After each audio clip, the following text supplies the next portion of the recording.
Obrigado pela presença de todos vocês, em especial aos coordenadores dessa palestra. E passo a palavra para o nosso palestrante de hoje, Dr. Martin. Fique à vontade. Eu vou pedir licença. Fica em paz. Obrigado. Boa noite para todos. Essa palestra tem mais ou menos 1h30. Eu vou procurar ser o mais objetivo possível, porque eu sei que o tempo de todos é muito importante, mas eu agradeço a presença de todos. O tema é compra e venda de empresas. Esse aqui é o conteúdo programático, né?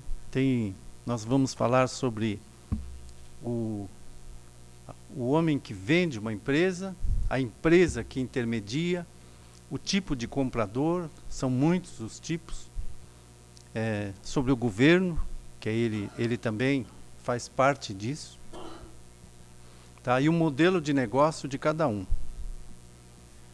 O Brasil tem 206 mil habitantes e 750 mil advogados, é isso, doutor? 1 milhão de advogados. E o advogado, ele é muito importante numa negociação de empresa.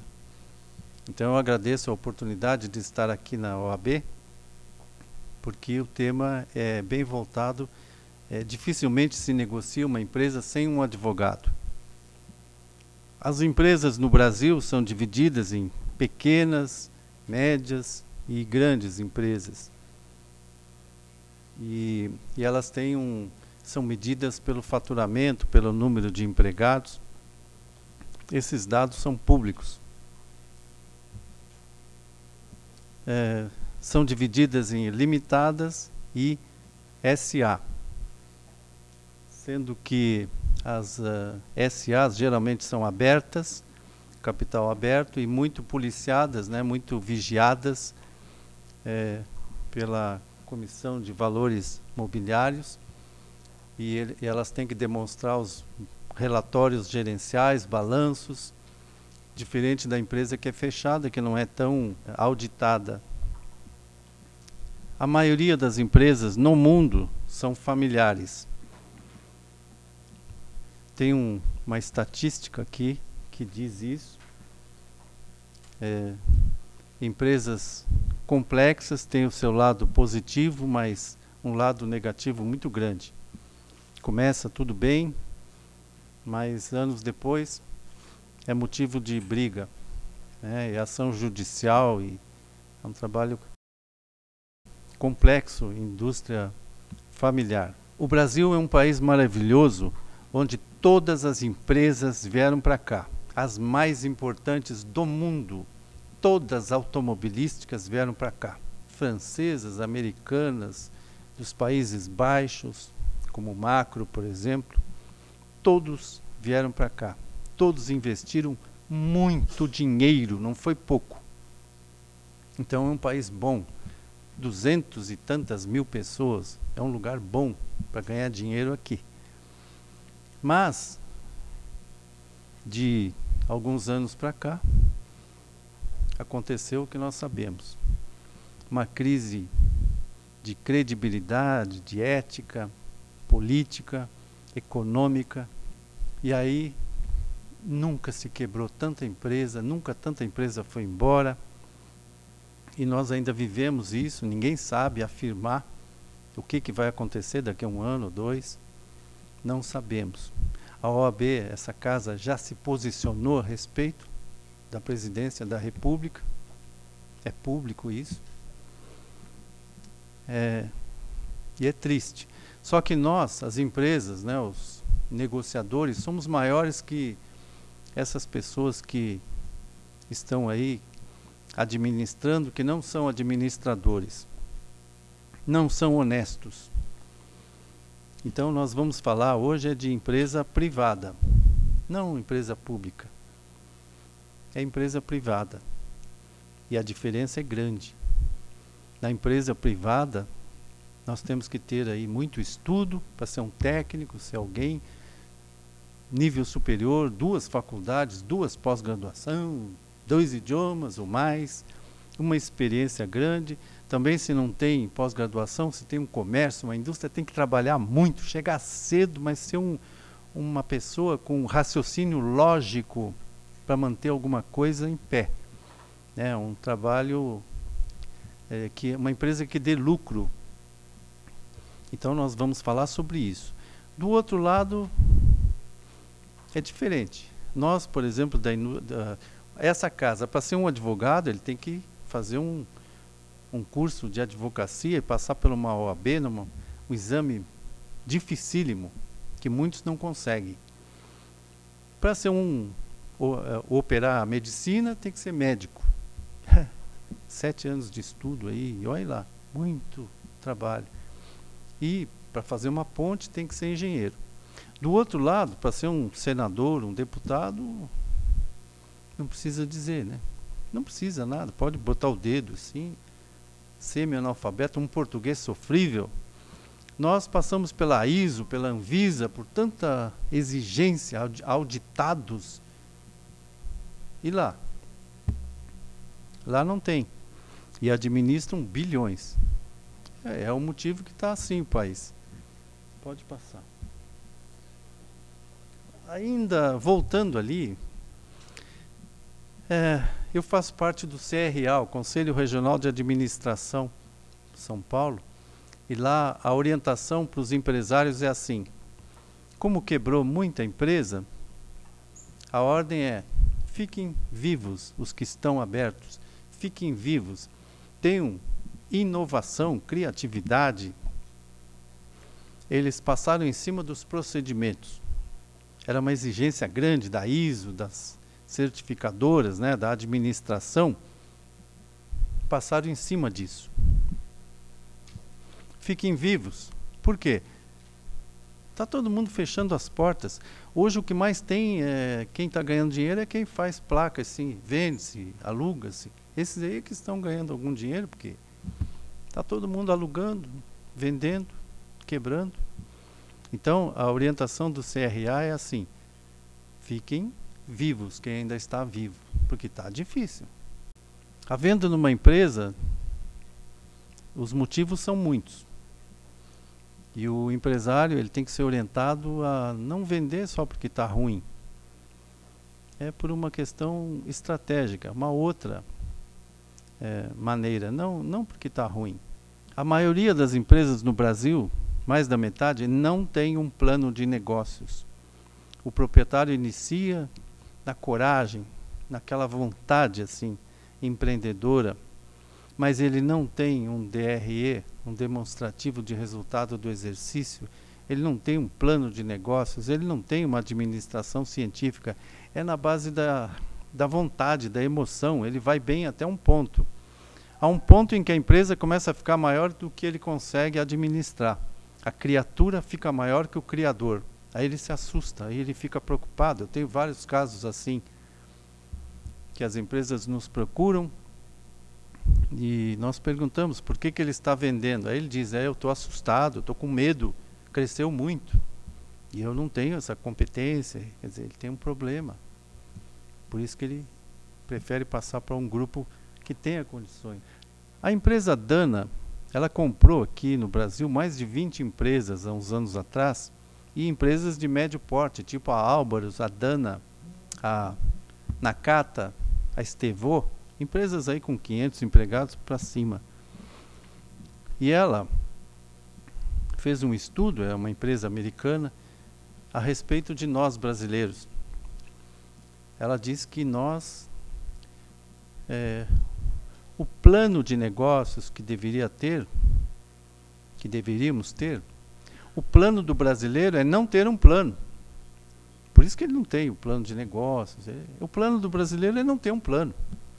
É bem a nossa realidade.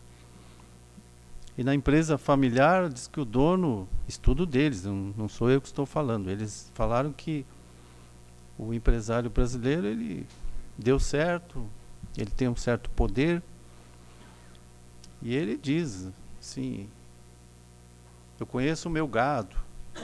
O gado somos nós, né, os funcionários. Eu conheço o meu gado. Ele tem um jeito típico de brasileiro. E tem outras características que eles observaram a nosso respeito, a cultura no Brasil. As principais crises que uma empresa tem é financeira, quando o fluxo de caixa está invertido; econômica, quando dá prejuízo ou um lucro muito pequeno; centralização, a empresa não anda sozinha, depende do dono. Então é uma crise isso.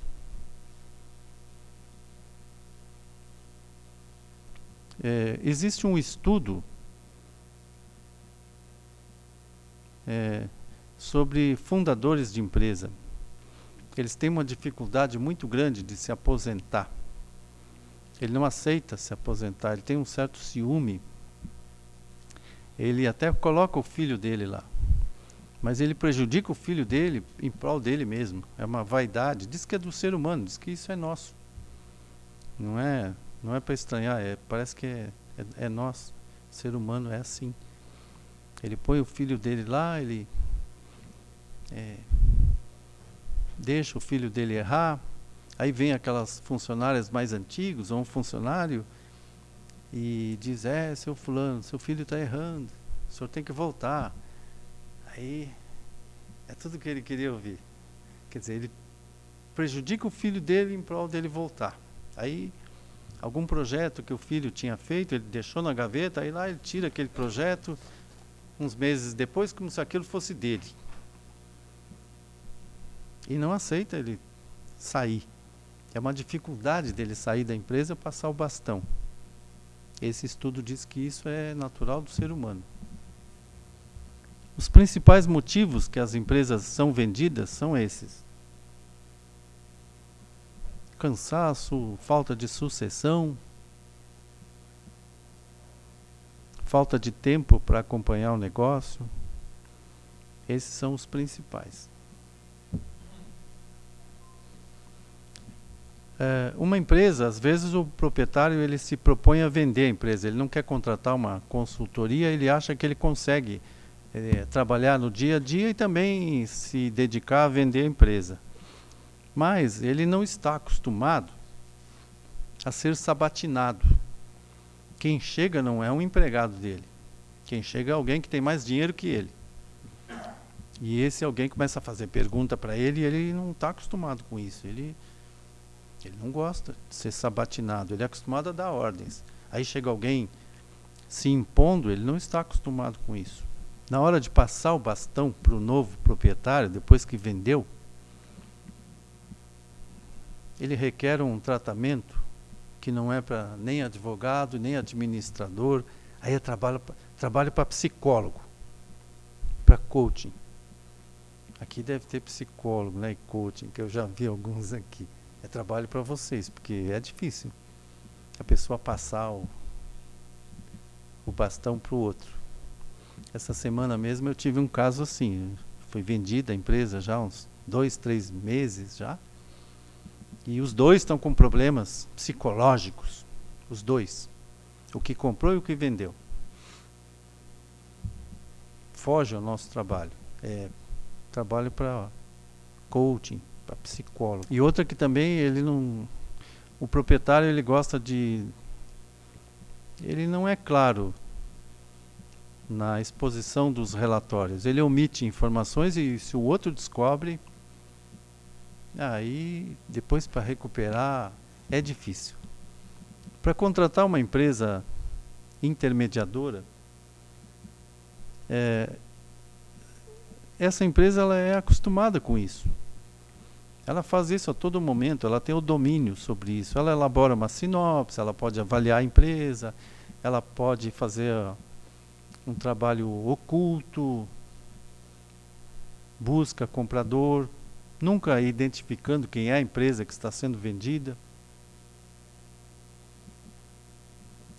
Elabora um NDA, né, um termo de confidencialidade. Aí entra o trabalho de um advogado. Aí que o advogado começa a entrar logo no início já.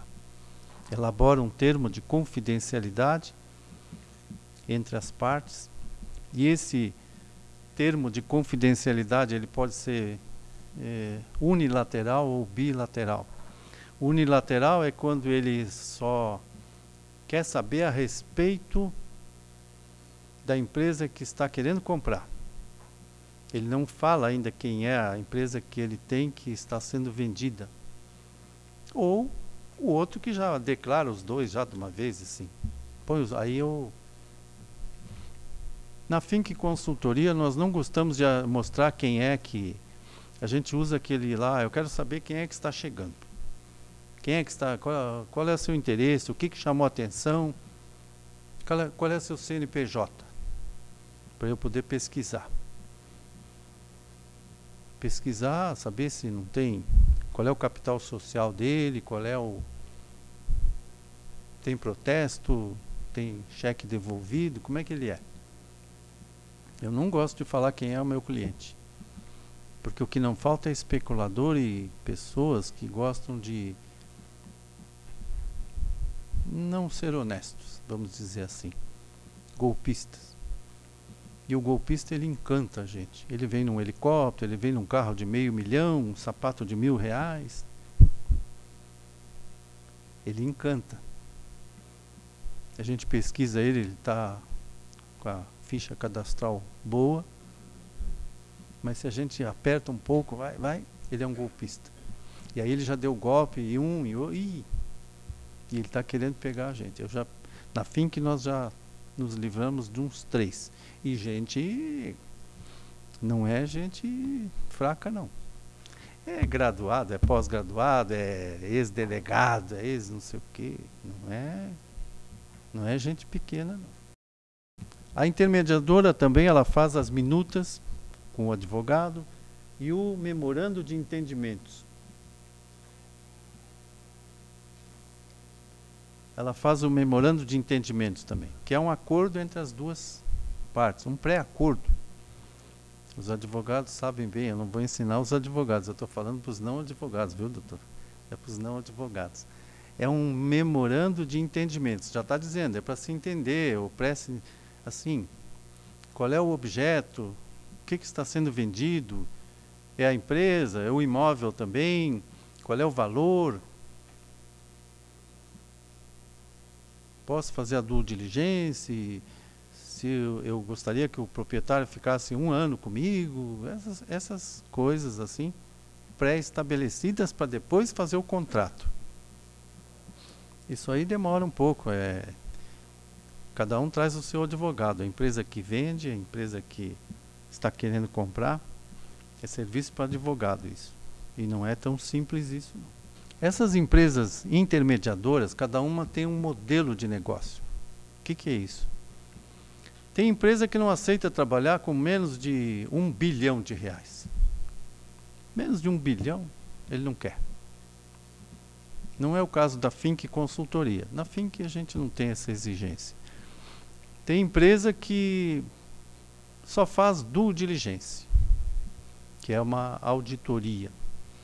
Tem empresa que só quer fazer avaliação. Ela ganha dinheiro fazendo avaliação.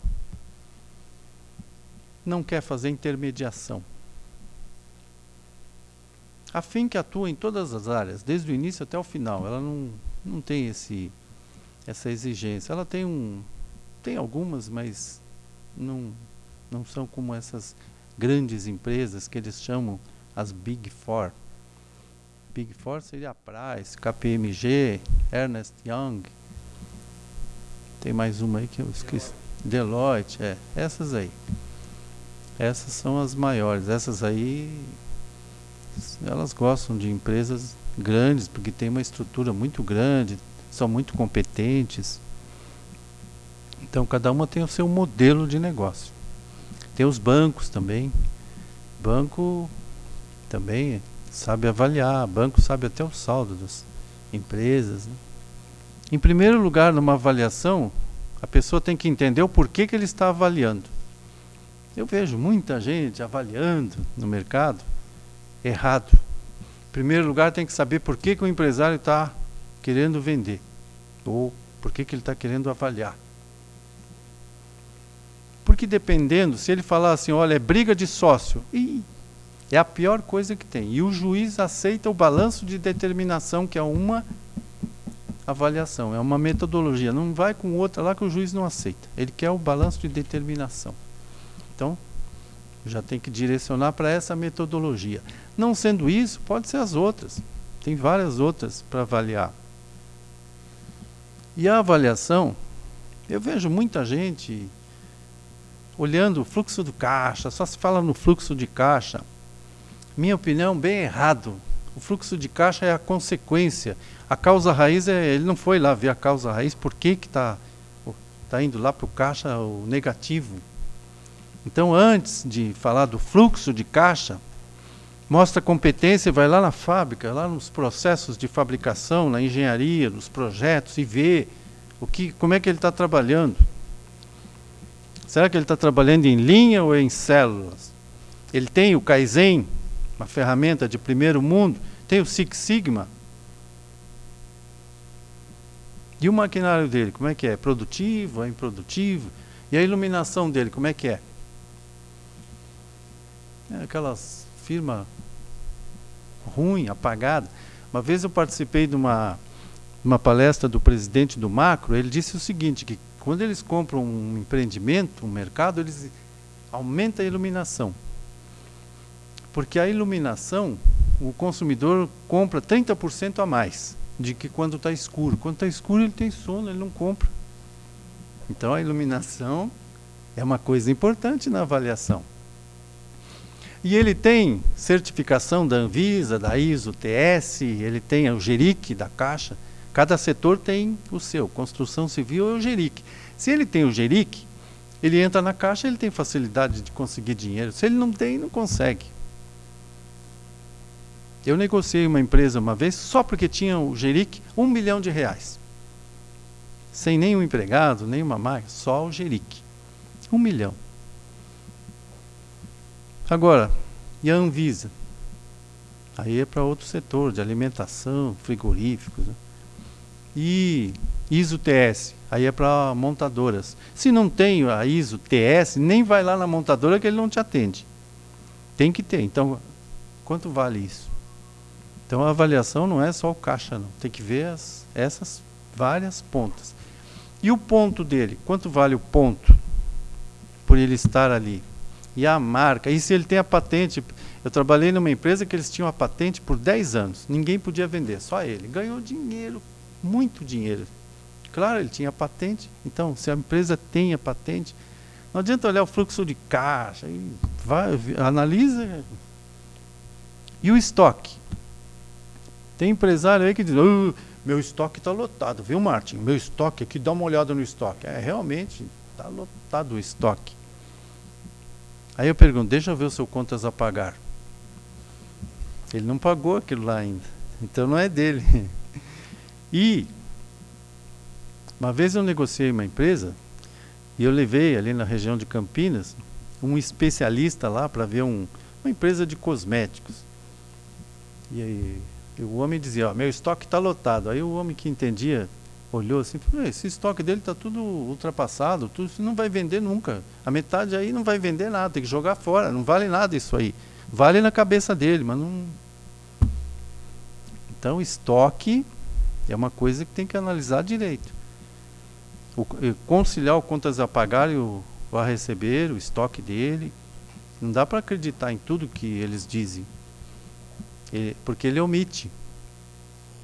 Bem, os métodos de avaliação tem que fazer análise SWOT, ver os pontos fortes, fracos, oportunidades, melhorias, né? Tem as ferramentas de administração. Numa avaliação, quais são as ferramentas, né? Ele tem lá o Pokayoke, que se chama, para não errar, né? Tem dispositivos que não permitem o erro. Tudo sai de uma maneira correta. Ele tem um setup rápido. Alguém mediu o ritmo de trabalho na produção, que eles chamam tambor. O tambor é assim, pode tocar o tambor lento, mais ou menos, e um tambor rápido. Então, como é que é a produção? Tem um ritmo bom ou os empregados são lentos, não tem produtividade? Como é que é isso? É ferramenta. E também célula. A empresa tem uma produção em linha ou ela é em célula? A célula, às vezes, um empregado faz 3 coisas. Na outra, precisa uma máquina, um empregado para cada operação. Não é produtivo. Então, na hora de avaliar, tem que ver isso. E as metodologias de avaliação estão lá. O fluxo de caixa descontado. Às vezes, a empresa tem mais ativos e máquinas do que o valor dela. Tem muita máquina, muita coisa. E o investidor não gosta de pagar isso. Ele diz que ele faturou aquilo porque tinha aquelas máquinas. Então vende as máquinas. Ou os caminhões. Mas a empresa não vale, porque se ele não está faturando, não está gerando lucro. Então, avaliar uma empresa é complexo. Nós ouvimos muita gente no mercado querendo ser avaliador, querendo opinar, que é 6 vezes o faturamento, quer não sei o quê. No passado era assim, porque não havia estudo. No passado era assim. Há 30 anos atrás, uma padaria, é 6 vezes o faturamento. Um posto de gasolina. Eu ouço até hoje isso. Eu vou num lugar, a pessoa sai falando aquelas coisas, eu nem vou gastar minha saliva, porque ele não estudou, ele não sabe. E os passivos? E como é que ficam os passivos numa hora dessa? Eles não olham. E se eu falar alguma coisa, ainda vai achar que eu sou... não vai gostar de mim. Então, não dá certo assim. Por que uma pessoa quer comprar uma empresa? O que é a expectativa assimétrica? É um comprador que ele olha uma fábrica assim, uma empresa, e ele pensa diferente do atual proprietário. Ele diz o seguinte, essa pessoa aí... Ele não fez o que eu faço. Eu vou comprar porque eu vou fazer diferente, eu vou conseguir. Ele chega animado. Aquele atual está desanimado, está descontente, está com algum problema. O outro não, o outro chega todo animado. Eu vou pintar essas paredes, eu vou trocar esse piso, eu vou fazer, eu vou acontecer. Ele é um comprador assimétrico. Mas tem também aquele segundo ali, que é o efeito de... Eles chamam aí na Bolsa de Valores, problemas de agência. Eles falam também o efeito hubris. O hubris é na Grécia Antiga, que as pessoas se revoltavam até contra Deus, quer dizer, é algo que passa do normal. E tem empresário por aí que ele passa do normal. Ele é arrogante, ele é prepotente, ele pensa que ele sabe... E às vezes ele é até um presidente da empresa e não é o dono. E ele convence os donos a comprar alguma empresa e... Tipo assim, Passadina, né? Passadina, compraram lá. Não vale aquilo lá, mas nunca. Como é que aconteceu aquilo? Esse aí, é o segundo ali.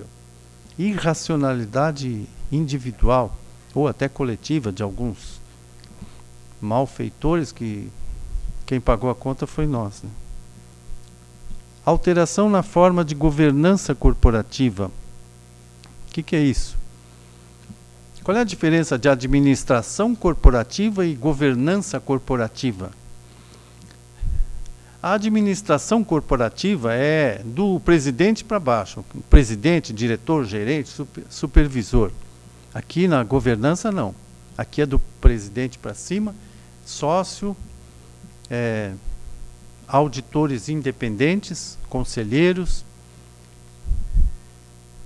family office, que se chama, né? Problemas de família, administração das noras, dos genros. Então, as empresas é da governança corporativa, né?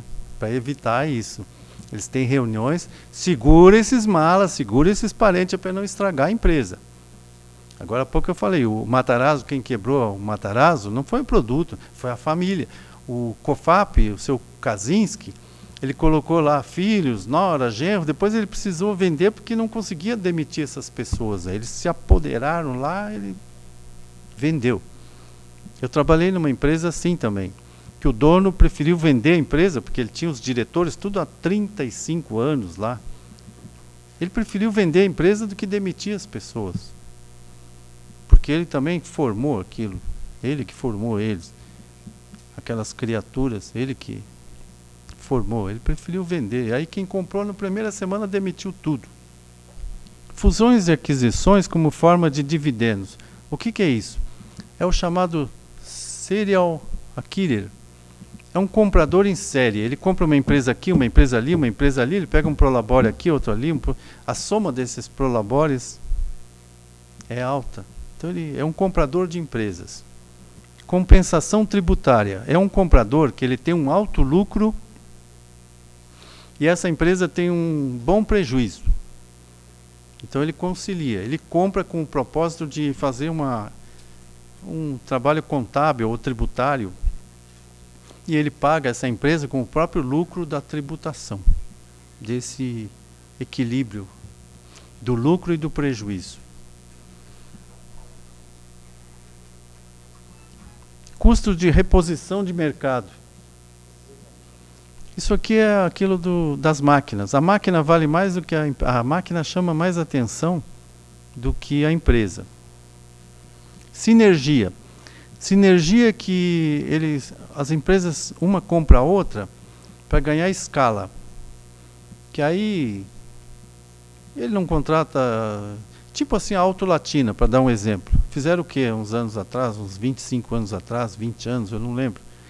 Aqui tinha a Volkswagen, aqui tinha a Ford. As duas se uniram. Se uniram e demitiram a metade da empresa. Então eles tiveram uma sinergia. As máquinas, caminhões, venderam. O dinheiro veio como não mais ativo permanente, e sim moeda no banco. E eles tiveram a tal de sinergia. Efeitos anticompetitivos. Tem empresa que compra a outra só para eliminar ela. Ela é um concorrente que está incomodando, vai lá e compra ele. Compra ele, aí ele passa um tempo, depois ele aumenta os preços, aí ele fica sozinho. Isso aí é muito... Ele não está muito fácil para ele fazer isso, porque tem gente observando.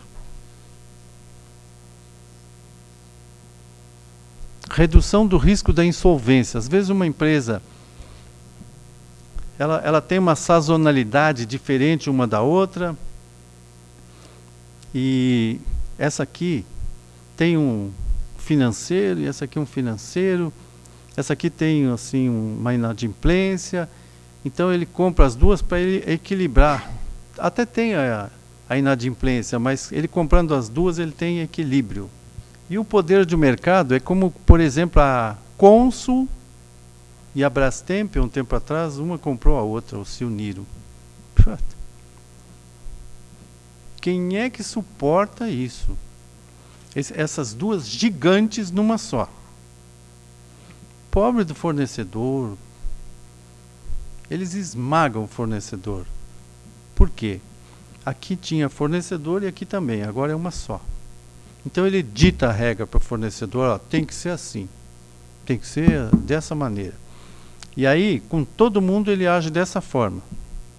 Ele tinha muitos empregados aqui, muitos aqui, ele pega e ele demite, ele fica muito poderoso. É aquele efeito ali de mercado. Os compradores horizontais, eles são do mesmo segmento. Os verticais, eles compram uma empresa e geralmente eles compram, um fornecedor compra a empresa, ou vice-versa, e fica difícil os outros competir com ele, porque ele tem a mercadoria, ele tem a matéria-prima, está tudo em casa, fica difícil de competir com ele. Os congêneres, eles não querem colocar os ovos tudo no mesmo lugar, para usar uma gíria assim, né? É congênere, ele sai de um mercado para o outro, ele não quer ficar só num mercado. É uma maneira inteligente essa aí. Que aí quando o mercado está ruim, o outro está bom. fusão amigável é quando o proprietário está disposto e o comprador também. Os dois estão com vontade. Porque a hostil, que é a seguinte, a hostil não. A hostil é ardilosa. É uma negociação difícil, que eles não gostam um do outro. E aí, para o intermediador, eu tenho que levar um psicólogo para mediar os dois. Às vezes os dois começam a brigar, a discutir. Aí a gente tem que interromper e dizer, escuta, vamos tomar um café, vamos para o banheiro. Aí 15 minutos depois volta. Porque fica nervoso. Um fala uma coisa, o outro não concorda. Não é muito fácil aquele hostil. E fora que às vezes uma empresa grande compra a outra pelo mercado, assim, via fórceps, por ações, também é uma maneira hostil. E a estratégica é uma boa, porque é de inteligência. Ele compra por razões de inteligência. Stratos vem do grego, estratégia, é inteligência. Quem são os... Falam-se muito em compradores, né, os fundos. O que é fundo? Os fundos são diferentes uns dos outros. O investidor anjo é quando uma empresa está nascendo. Muitas das vezes nem saiu do papel ainda. Está na ideia, ele já compra, é um anjo. O capital semente também está no início da empresa. Ela não está formada ainda, não está rodando, como se diz. O venture capital está em crescimento, está ainda. E muita gente vai lá e compra. É mais arriscado do que aquela última ali. Esses private equity, esses são grandes fundos e valores altos. Eles compram uma empresa, mas eles não gostam da empresa, eles só querem ganhar dinheiro. Ele vai lá, compra, fica uns 3 anos, 4 anos, põe governança corporativa. Jamais o fundo vai lá administrar a empresa. Ele não vai. Ele profissionaliza. E o propósito dele é melhorar ela, e daqui a 3 anos, 5 anos, eles venderem por um valor bem acima do dólar, bem acima do euro, bem acima do ouro. E são valores muito altos. A maioria não trabalha com menos de 150 milhões de reais. São valores bem acima. Uma outra maneira de uma pessoa que está com uma empresa problemática assim, é vender para um sócio, é vender os ativos, parte da empresa. É uma outra forma de fazer também. Uma joint venture. O que é uma due diligence?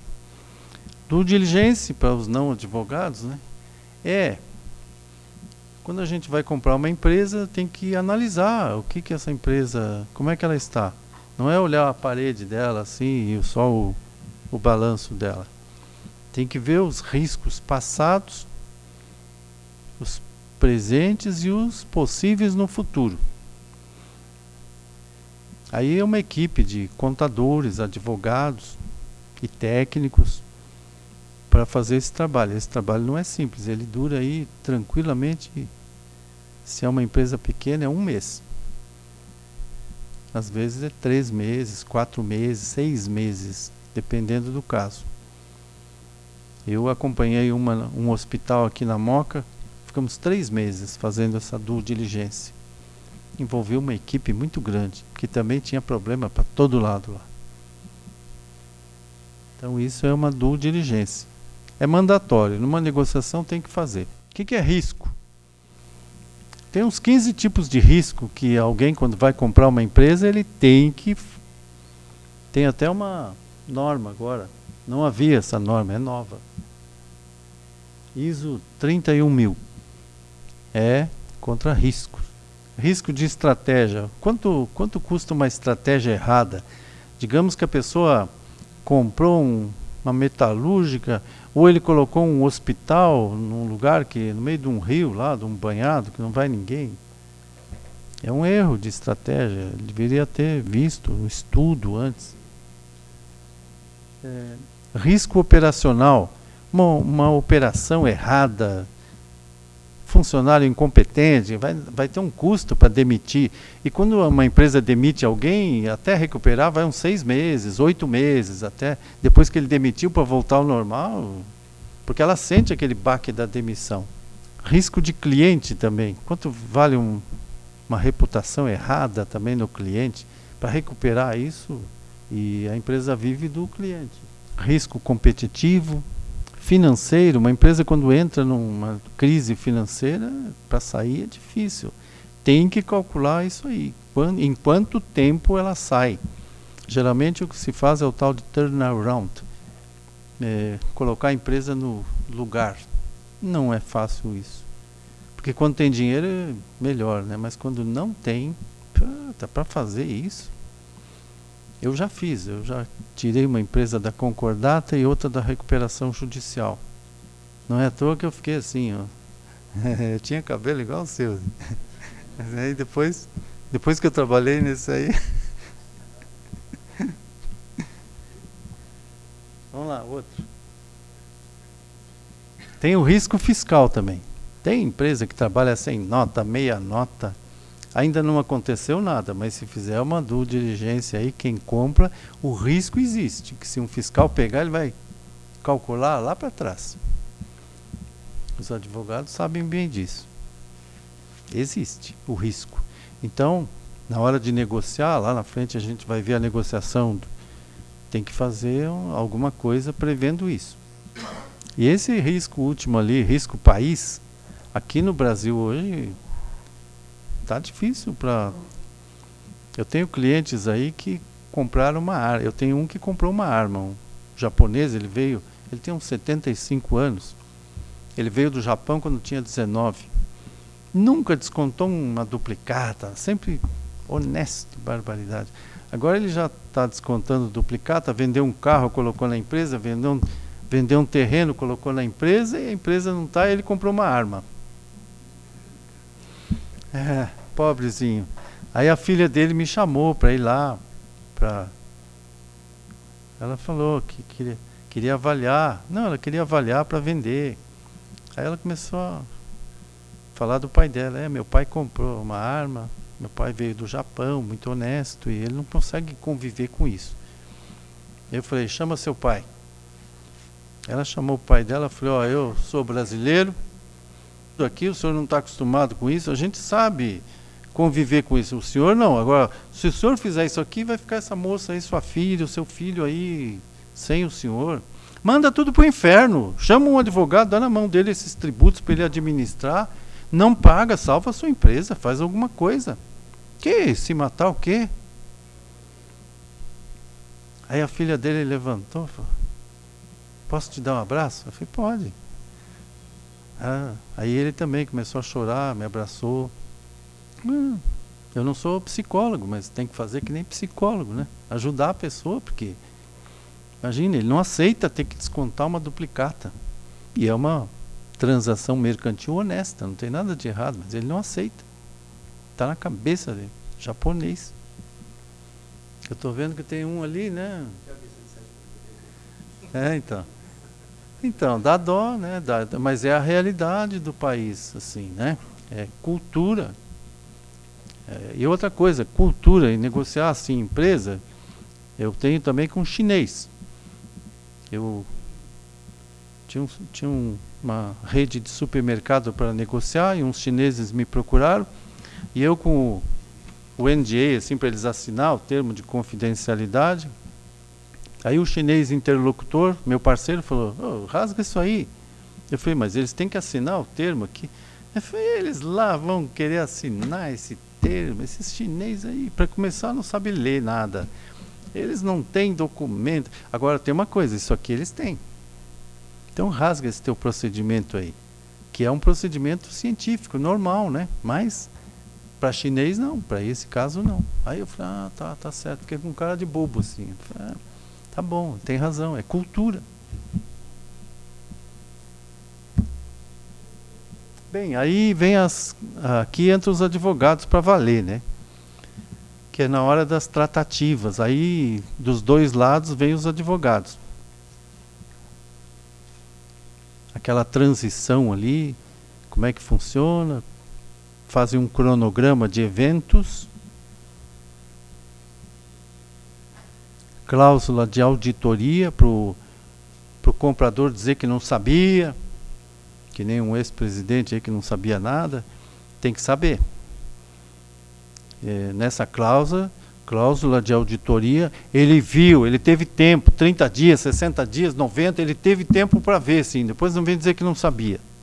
Ele teve tempo para ver. Tem uma cláusula de auditoria. E também aquela evicção, que é, se é que a pessoa está vendendo, o que ele está vendendo é dele mesmo. É isso, né? Se ele está vendendo, porque eu já peguei uma vez um aeroporto, a pessoa veio e disse que estava vendendo, o aeroporto era dele, e eu fui ver, não era dele. Não era dele. Pô, ficou mal. E eu arrumei comprador. Eu arrumei comprador. Aí a gente descobriu, eu fui lá falar com o dono é um advogado, inclusive. Nossa, ele ficou assustado. Mas a gente se depara, é aquela cláusula de evicção.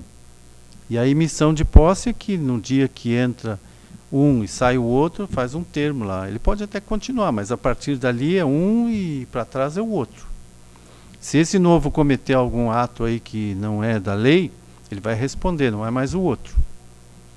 Então tem que fazer aquela cláusula ali, segundo os colegas seus aí, os advogados, mandam fazer. E aí o atual proprietário não pode trabalhar no concorrente também por um período de uns 3 anos, 5 anos, depende do que eles acordarem. Porque se a pessoa for para lá, pô, aí quem é que compete, né? Ele que tem o domínio, ele vai para lá, estraga a compra do atual. Esse earn-out ali, isso é uma furada, isso aí eu não aconselho ninguém a fazer isso aí. E muitos dizem isso. Eu compro, mas você garante o faturamento, você garante o lucro? Ninguém garante nada. Garante do passado. E se ele entrar lá e começar a fazer bobagem lá, não garante coisa nenhuma, ele que está errando. Fica maltratando os empregados, gritando com o cliente, é claro que vai dar errado. Então não tem nada, aquela cláusula ali, eu não permito. Se depender da minha opinião, eu falo que não. E esse escrow aí é uma boa coisa, o escrow. Ele compra a empresa, mas ele segura 20% ou 30% do dinheiro, ele guarda, deposita. Porque se o dono também pega tudo, o atual, ele some. Depois se aparece alguma coisa lá, quem é que acha ele? Então é bom guardar um pouco. Vocês financeiros falam escrow account, né? Um termo. Estão proibindo aí, eu vi uma lei aí dos advogados que é para proibir esses termos americanos aí, para falar mais português. É que isso aí já ficou famoso assim. Existem 2 tipos de donos de empresa, né? O cotista e o administrador. O cotista é aquele que é dono e o administrador é aquele que trabalha na empresa.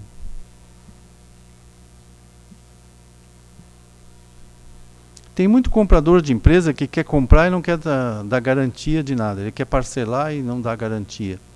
Esse é um outro negócio perigosíssimo. Ele tem que ter bens, pô. Você está comprando uma empresa, digamos, de 30 milhões. Quer parcelar. Ele tem que ter garantia, senão não tem capacidade para comprar. Outra coisa é o cara querer comprar uma empresa e dizer que vai pagar com ela mesmo. Não, eu entro aí, eu vou pagar. Não vai. Não vai, ele tem que trabalhar de empregado, não é feio. Ele não tem capacidade para comprar. E tem muita gente no mercado achando que consegue. Aí a finca ele já não passa pela finca. Eu já digo, escuta, tem alguma garantia real? Tem. Qual é seu capital? Qual é seu capital? Não é um terreno lá no Piauí, no meio do banhado, né? Não dá. Tem que ser algo concreto. Sócio remisso, dissolução de sociedade, tem uma série de armações aí que os advogados eles levantam, o que não é importante, às vezes para um administrador, o advogado diz, aqui não, aqui é risco. Por exemplo, um aluguel. Eu vi um homem comprou uma empresa, ele falou para mim, olha, eu me arrependi porque eu não olhei direito as cláusulas de um aluguel. Eu me dei mal, eu não li aquilo. Quer dizer, uma cláusula parece simples, né? De aluguel. Pois é, então lê direito porque isso aí pode ser impeditivo, pode te prejudicar muito. Cláusula do aluguel. Seguro de vida também. A maioria não pensa o proprietário acha que ele não vai morrer. Mas essa decisão ela não é nossa. Eu tive um caso na região de Americana que 2 sócios construíram um patrimônio, um terreno próprio, imóvel próprio, uma metalúrgica, 50 anos mais ou menos os 2 e um morreu. Aí a viúva me chamou lá. Conversa com o sócio, porque ele está me rejeitando, ele não quer eu aqui, ele diz que eu não sei fazer nada. E ele falou para os operários aí que esse mulherão, com esse carrão. Aí eu perguntei, o senhor tem o dinheiro para comprar parte da viúva? Não. A empresa tem? Também não. E falei, como é que ela fica? Aí eu falei para ela, a senhora tem que procurar o advogado, não é serviço para mim não. O juiz é que vai intimar ele lá, não é assim não. Agora, o que eles não fizeram? Não fizeram um seguro em vida, prevendo a morte de um deles. Aqui no Brasil tem uns 4 anos que tem empresas de seguro, não era assim, agora tem. Faz uns 4 anos que tem. Empresa que faz seguro prevendo a morte. Aí morreu, chama 3 empresas igual a Fink para avaliar. Avalia, faz a média, chama a viúva e diz, escuta, tem aqui um TED, um cheque, avaliamos a sua empresa, né, que era do seu marido, sua parte está aqui, Pronto. Mas ninguém gosta de prever aquele seguro disso. Tem uma cláusula lá no contrato que diz isso, mas parece que aquilo lá não dá tanta segurança assim. Bem, aí se parte para o contrato final, que é assunto para advogado também. Não dá para fazer esse serviço sem um advogado, das 2 partes. Tem que ter um advogado, que é ele que conhece, ele domina essa área aí. Assim como nós falamos lá da área da avaliação, lá a avaliação pode ser o administrador, o economista, até contador pode também. Ver os fluxos de produção, o engenheiro, os documentos de contabilidade ao contador, mas aqui não é para nenhum daqueles lá falar, aqui é o advogado mesmo. Por isso que essa palestra valoriza o trabalho do advogado. Viu, os doutores aí, a palestra é para valorizar o trabalho de vocês, que é muito importante para dar segurança para ambos. Não é para enganar ninguém, não é para prejudicar ninguém. É para fazer o que é certo, para dar segurança para os 2. E os 2 ficarem contentes. Depois que os 2 fizerem um negócio, então o vendedor conseguiu o que ele queria, o comprador conseguiu o que ele queria. A empresa intermediadora recebeu também. Ela ganha um percentual. Aí vem um outro. O outro é o governo. É a 4ª ponta. Depois que fizeram tudo, aí declara imposto de renda e tal. Eu vendi a empresa para o fulano. Aí o governo, você vendeu? Tá. Aí tem uma tabela lá, que a Dilma queria aumentar o dobro. Que tem uma tabela, a maioria 15%, valores menores, mas vai subindo, aí vai para 17,5%, para 22% e vai aumentando. É uma tabela progressiva, é muito dinheiro, que é a parte do governo, é muito. Então,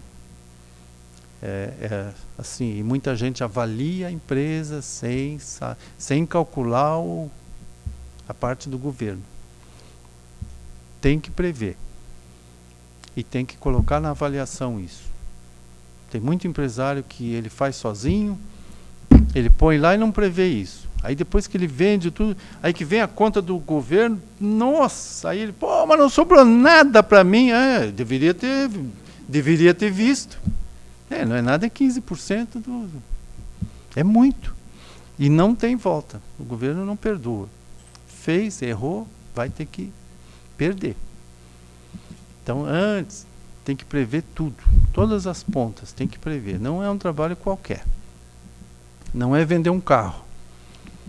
O carro também é difícil vender carro, né? Tem que examinar o chassi, os documentos. Não é vender um apartamento, que também é complicado. Pessoal dos imóveis. Esse aqui, ela não é imóvel, ela é móvel. Tem faturamento, tem risco, tem tudo isso aí que nós vimos. Tem a parte do governo, tem empresas golpistas, né? Tem comprador golpista que vem num carro golpista, importado, pessoa bonita, fala bem, ele encanta a gente, mas ele é golpista. A gente pesquisa ele, ele está limpo no Serasa, não tem nada, mas por trás dele tem uma turma aí que é golpista. Por isso que é bom uma empresa que nem a nossa, que ela não acredita, assim, a princípio, em ninguém. Ela confere. Ela confere, porque tem tantos casos aí no mercado que depois que aconteceu é tarde. Não adianta chorar, o cara conseguiu dar o golpe. Esse aí sou eu. Assim, de uma maneira, não sei quanto tempo eu demorei, se eu fui muito rápido. Agora estou aberto aí, se alguém quiser algum comentário ou acrescentar alguma coisa que eu não falei. Boa noite, meu nome é Roberto, tenho uma empresa. É o Waze? Seu sobrenome? É Weiss. É alemão? Alemão. Sim. Existe muita diferença entre vender uma empresa para empresários brasileiros e vender uma empresa para empresários estrangeiros? Isso muda muito as exigências? É diferente. Nós temos contato com as embaixadas, com estrangeiros, né? Chineses, alemães, inclusive nós temos um na Alemanha, o Georg Rottenbeck. É uma exigência bem maior que os nossos aqui. Eles têm um checklist, sim, e nós não estamos acostumados com isso. Eu já tive indústria farmacêutica de um valor razoável, trouxe um grupo americano, que aquele dinheiro para eles, com o dólar 4-1, era nada, assim, que eles faturaram no ano passado 4,5 bilhões de dólares, essa empresa, queria comprar, aí o dono falou, não, tudo isso aqui eu não vou preencher. Eu falei, então, ele é o comprador, ele está pedindo.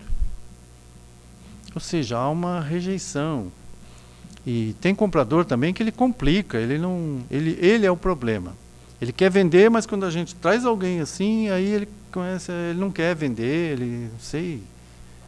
Ou às vezes o interlocutor, tem 3 sócios, o interlocutor aqui, ele não tem interesse, então ele complica, ele não quer que...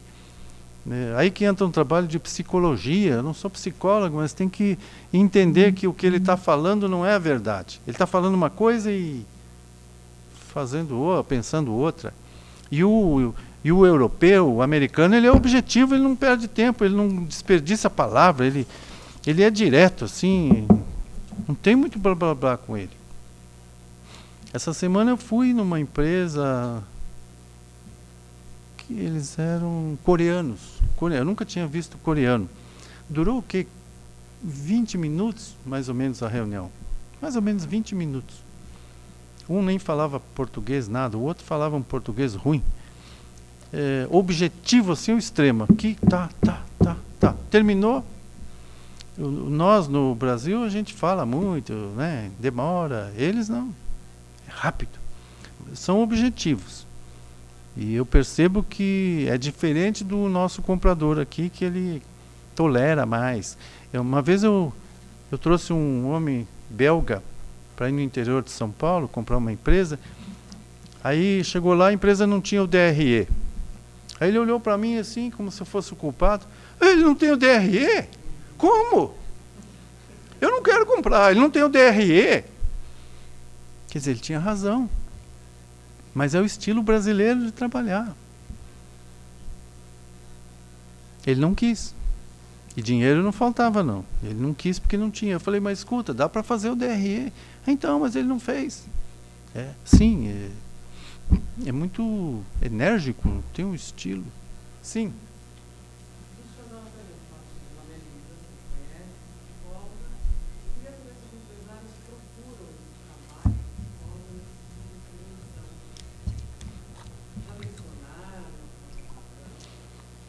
Lisa, eles procuram o coaching, o psicólogo. Aliás, eles precisam. Eles precisam, sim.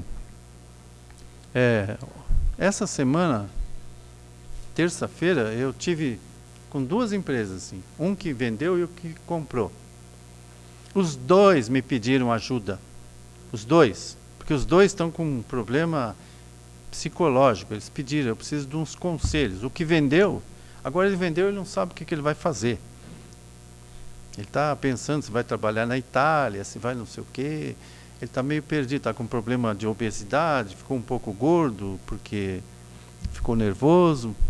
E o que comprou, ele tem outras empresas, ele falou, minha filha não gosta das outras que eu tenho, mas dessa aqui ela gostou. Dessa aqui ela gostou, mas eu não sei se eu ponho ela aqui. Quer dizer, ele precisa de ajuda. E ele me pediu, você faz esse serviço? Eu falei, não faço. Esse aí não é a minha profissão. Eu não sou da área. Nem sou coaching, nem sou psicólogo. Então, o ser humano precisa muito disso. Eu dei consultoria para uma empresa aqui em São Bernardo, ele tem uma equipe boa, empresa boa, mas ele tem um problema também de falta de motivação. Ele investiu em pessoas, ajudou a comprar um apartamento, ajudou, é um pai. As pessoas estão lá há 7, 8 anos.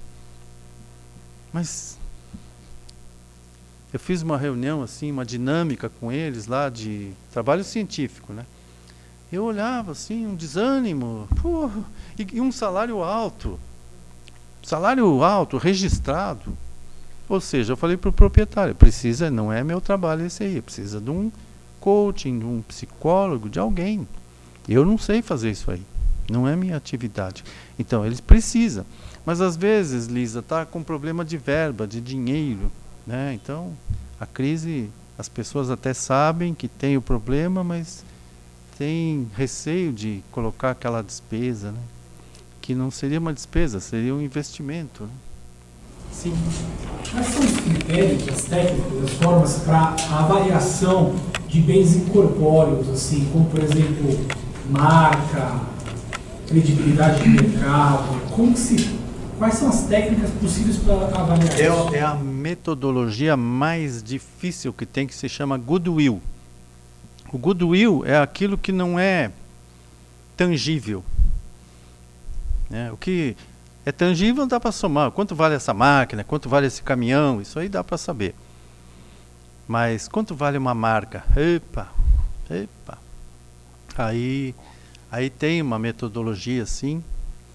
Muito pouca gente sabe fazer isso. Por exemplo, quanto vale a Coca-Cola? Quanto vale o Banco Itaú, essa marca, né? Votorantim, quanto vale isso? É muito difícil calcular isso. Mesmo está sendo avaliada? Não sei. Eu sei que muita gente também me diz o seguinte: olha, minha empresa vale 14 milhões. Aí eu levo um comprador lá, o cara falou, não vale 14, mas não vale mesmo. Aí o dono diz, mas só a marca vale 5 milhões. Só a marca vale 5 milhões. Aí o comprador diz assim, por que você acha que se você não está conseguindo com essa marca e com isso tudo aí, você não está conseguindo, por que você acha que eu que não sou daqui, eu não sou da área, por que você acha que eu vou conseguir? Por que você não consegue com essa marca, com tudo? Quer dizer, desmonta o outro. A gente só lida com peso pesado. A gente não lida com estagiário, é com peso pesado mesmo, é um melhor que o outro. Então, alguém entra mal, vai tomar uma na cabeça assim. O outro vem com uma reação contrária e com argumento. Né? Esse aí é um fator. Outra coisa que eles dizem é o seguinte: eu tenho um passivo de 10 milhões aqui, eu devo para banco 10 milhões. Mas com 2 dá para ir lá e resolver. Aí o outro diz assim: então faz o seguinte, vai lá, resolve, depois você me chama. Quer dizer, ele não tem esse dinheiro, os 2 para ir lá, ou 3, ele não tem. O outro tem, mas o outro valoriza demais. Esse ganho é dele, não é? Ele valoriza. Então, quando a gente põe 2 para conversar assim... Eu já sentei com o senhor Constantino, dono da Gol, da Breda Turismo, e mais de 10 empresas. Eita, não dá para enfrentar um homem daquele, com a experiência, com a idade que ele tem, os conhecimentos. É argumento para todo lado. Se alguém for conversar com ele, tem que entender que vai durar 20 minutos a conversa no máximo. Não é objetivo demais e argumentação. Mas quem é o profissional adequado para fazer essa avaliação, por exemplo, de marca e credibilidade de mercado? Seria um perito em marcas, em franquias. Franquia tem muito disso. Né? Estudo de mercado, de ponto de venda. Outra coisa é o ponto também. Quanto vale um ponto na área comercial? Eu tive 2 empresas em São Bernardo que eu negociei. Uma ficava lá no bairro Assunção, perto da FEI, e outra aqui bem no centro, perto do metrô. Aquela lá não faturava nada, essa aqui faturava muito, muito, muito. Por quê? Por causa do ponto. Todo mundo passava ali. A outra lá, ninguém passava lá. Então, o ponto é importante. Por isso que na avaliação tem que entender, tudo tem valor, mas com cautela. Nada de supervalorizar alguma coisa. Né? Tem o tal de balança de scorecard, que é uma metodologia de administração que diz o seguinte: nada, por exemplo, no corpo humano, a cabeça não é mais importante que o braço, tudo é importante. Um dedo, né? Os olhos, tudo é importante. Na avaliação é assim também, tudo é importante. É só saber dosar isso, não super que nem esse aí. A marca vale 5 milhões, mas baseado em quê? Aliás, o homem perguntou, baseado em quê? Não, só que é que o meu cunhado é que me falou. Aí falou, o seu cunhado, ele faz o quê? Aí ele é veterinário. Desculpe, ele entende de cachorro, de gato, de animal. Boa profissão, né? Sabem dar injeção até em peixe. Para anestesia, eu já vi, até em peixe. Eu já negociei com essa parte aí, é um trabalho bonito. Mas para avaliar a empresa, desculpe, é outra profissão. Eu já tive um caso também de um hospital veterinário ali em Mairiporã, que a mulher me chamou, a médica me chamou, eram 2 sócios. Tinha 3 médicas, ele comprou a parte de uma, comprou a parte de outra e ia comprando a parte dessa aqui também. Aí ela me chamou. Falei, escuta, avalia isso aí para mim. Aí eu avaliei, eu perguntei qual é o motivo. Ela falou, é briga de sócio. O meu sócio comprou a parte dos outros e agora ele está comprando a minha, ele quer pagar 300 mil. Eu falei, certo. Olha a minha pergunta. Por quê que ela... É briga de sócio. Certo. Então, balanço de determinação. Porque eu sei que o juiz é que vai decidir. Então, eu já usei essa metodologia e apresentei. Eu falei, olha, dá 1.300.000 a sua parte. E o médico lá ficou brabo. Quem é esse homem aí? Quem é esse homem? Ficou brabo. Quem é esse homem? Que era eu. Aí eu falei para ela, doutora, é o seguinte, foge da minha alçada eu discutir com essa pessoa. Ele é médico veterinário, ele não tem competência para discutir comigo. O seu problema é jurídico. Aí levei ela num advogado. Aí o advogado, na hora, já mandou um e-mail, dizendo, eu sou o advogado da doutora, a partir de agora o senhor não pode mais fazer o que o senhor está fazendo assim, assim, assado. Agora o senhor fala comigo. Bem, para encurtar. foi pago 900 mil reais para ela, não 300.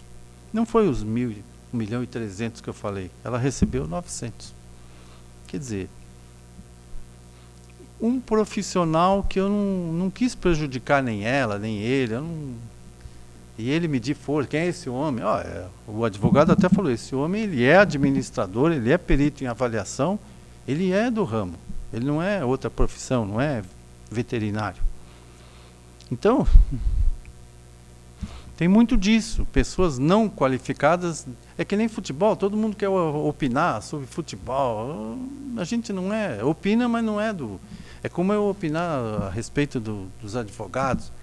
Eu não sou advogado para estar opinando, para querer entender mais do que a pessoa que é da profissão. Então, em avaliação e intermediação de empresa, tem muita gente no mercado que não está conseguindo.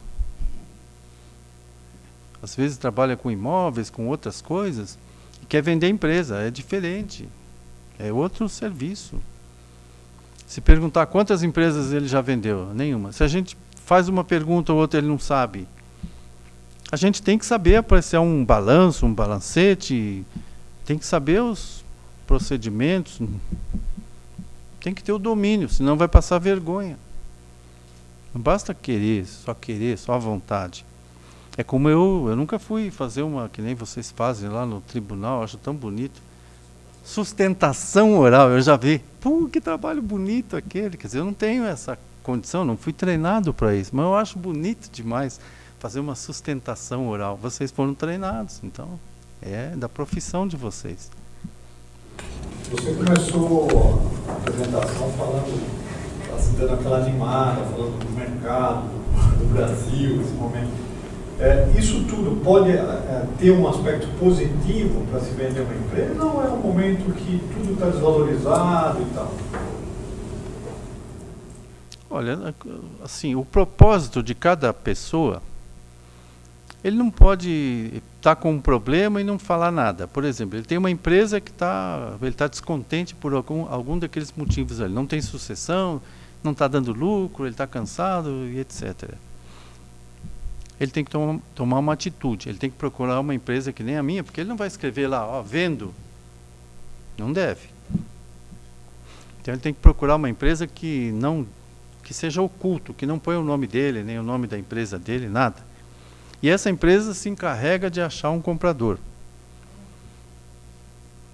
Então ele tem que fazer isso. Senão ele fica lá quieto e amargurado, comprando uma arma, que nem o japonês lá. Não deve. No passado, vender uma empresa era uma coisa feia. Era alguém que estava na bancarrota, eles usavam esse termo, aí os mais velhos sabem, né? A bancarrota. Né, Pise? Os mais velhos, a bancarrota. Hoje, vender empresa, o cara diz, eu já consegui o que eu queria. Tem um empresário aqui em Campinas, ele tem mais de 20 milhões guardado já. Ele quer vender a empresa dele uns 12, então dá uns 30 milhões que ele tem. Não tem filhos. Aí ele me chamou lá e falou, Martin, vende a minha empresa que eu não quero mais trabalhar agora. Se eu trabalhar, vou trabalhar em outras coisas, vou pescar e tal. Quer dizer, com 30 milhões, ele conseguiu o que ele queria. Então ele me contratou para fazer esse serviço, porque ele não quer se expor. Então, hoje o mercado está bem aquecido. Tem muito estrangeiro, com tudo esse tal de rating nosso que está baixo, com tudo isso, tem chinês procurando infraestrutura, só grandes negócios. Coreano, como eu disse. O americano e o alemão nem tanto, né? O europeu nem tanto. Mas o país, eu falei assim, de ânimo de uns anos atrás, todos vieram para cá. E eles ainda estão por aí diminuídos. Eles enxugaram um pouco porque a competição é grande entre eles, né? Entre as montadoras. Se põe no lugar de uma montadora. Antes só tinha a GM, a Mercedes, a Scania. Agora tem Oriental, tem tudo. Aqui na região de Indaiatuba, Campinas, tem Toyota, essas todas aí. Fica difícil de competir entre eles para explorar nós, né, o consumidor deles. Só que é o seguinte, Tem um presidente da John Deere. A John Deere é a maior empresa agrícola do mundo. Aqui no Brasil ela é a segunda, aqui a maior é a GCO, mas no mundo é a John Deere. O presidente, eu ouvi uma palestra, tem assim no WhatsApp, ele falando, ele disse o seguinte, olha, eu já me preocupei muito aqui na John Deere de administrar as empresas aqui, só que eu cheguei a uma conclusão. Esses que estão no comando, eles vão sair mais cedo ou mais tarde, vai passar isso aí e eu vou continuar investindo no Brasil. Nós somos maior que eles. E é verdade, eu me convenci, eu aprendi com ele. Nós somos uma grande maioria de pessoas que, se eles estão fazendo coisa errada lá, o judiciário está dando, né, está prendendo e processando, né, que a gente fica gostando de ver, a gente gosta de ver. Pessoa que saqueou o Brasil, roubou, ele tem que ser preso. O que era, não é mais. Há 4 anos atrás, quem era o Ike Batista? O homem mais rico. Onde ele está agora? Né? Esses outros tantos aí que eram, a casa caiu. Nós descobrimos. Os advogados, né? Os juízes, descobriram. E o povo ficou sabendo. Não estou aqui para falar assim de política, eu estou respeitando a casa aqui, só que a casa tem o mesmo pensamento que eu, ela se posicionou, eu acho muito bonito. Parabéns para o presidente da OAB que se posicionou. É o direito que se chama. Então, respondendo a sua pergunta, nós somos maiores, nós vamos continuar negociando. Tá difícil? Tá difícil para o advogado, para o economista, para o torneiro, para todo mundo. Desempregados, mas vai passar. Vai. E é o que eles dizem assim, que o CRA, o Conselho de Administração, orienta. Façam qualquer coisa para ficar vivos. Tem um empresário pequeno aqui no Santo Amaro, ele trabalhava para as montadoras, ele fazia totem, essas coisas de propaganda e tal. As montadoras, né, Dana, Eaton, essas aí diminuíram, ele mandou todo mundo embora, ele tinha lá uns 15 empregados, mandou todo mundo embora.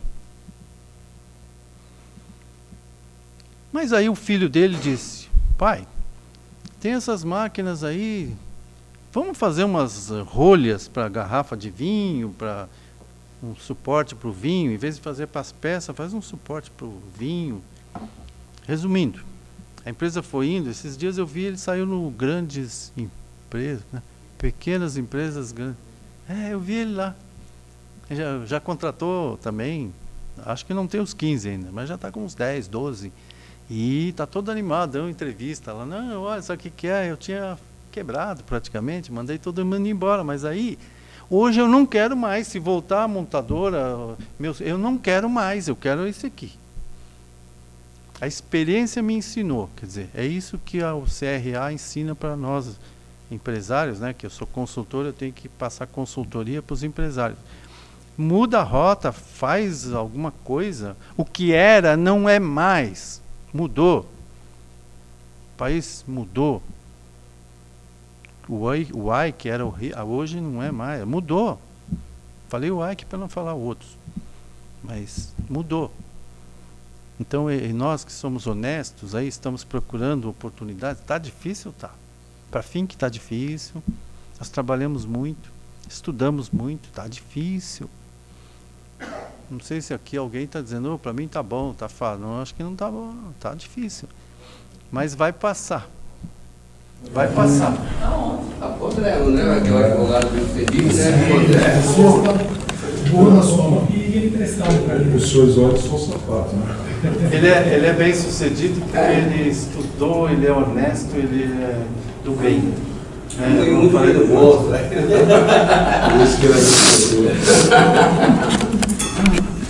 Tá difícil, a psicóloga, a Lisa, eu conheço a Lisa. A Lisa, ela é psicóloga, ela é bem sucedida, mas é o que eu te disse, Lida, os empresários, eles sabem que precisam, mas eles têm receio de investir.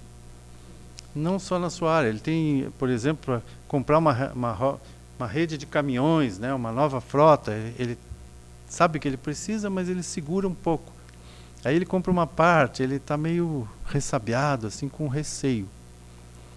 Está difícil para todos nós do país, né? Tirando alguns aí que eles são presos e devolvem 100 milhões de reais. Pô, ele está devolvendo 100 milhões. Quanto que ele pegou, então?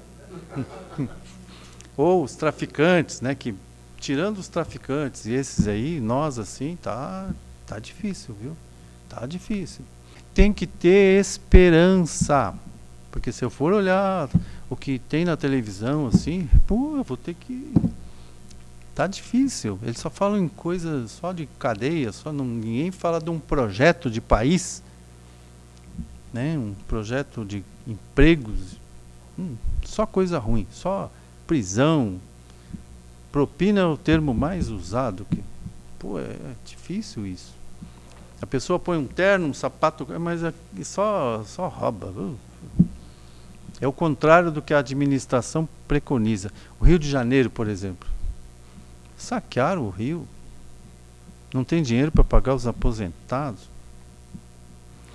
Aliás, eu tenho recebido muito carioca vindo para cá. Empresário carioca querendo comprar aqui em São Paulo, que aqui ainda é um lugar... Tá ruim, tá difícil, mas aqui ainda não é que nem o Rio. Presidente, posso dar uma palavrinha? Oi? Posso dar uma palavrinha para cumprimentar o nosso palestrante? Boa noite a todos. Eu sou o Denis. Queria acrescentar um pedacinho, prometo que eu serei breve. O que o Dr. Martin disse é o seguinte: nós somos uma engrenagem. Cada um dentro da sua expertise acrescenta no trabalho dele, ele acrescenta no nosso. Os empresários que precisam do trabalho, eles sentem a necessidade de ter um psicólogo, de ter um administrador, de ter um advogado, que acho que é a força máxima, né, da nossa vida, assim, de aplicar a legalidade, aplicar o efeito moral, né, que é a nossa vida, nosso dia a dia. Então eu queria passar uma experiência pequena. Eu estava falando com o Dr. Martin lá nos bastidores.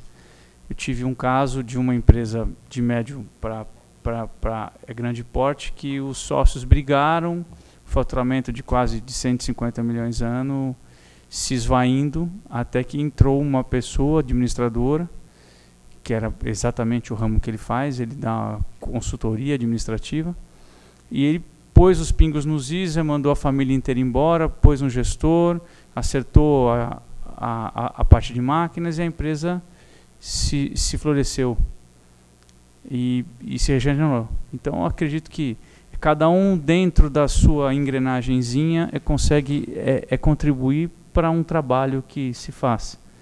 E aproveitando, eu queria agradecer demais a presença do senhor aqui, abrilhantou demais o nosso conhecimento. E o senhor tem mais alguma coisa a acrescentar? Não, acho que eu falei muito. Eu queria chamar o nosso ilustre presidente para encerrar a nossa palestra. Obrigado.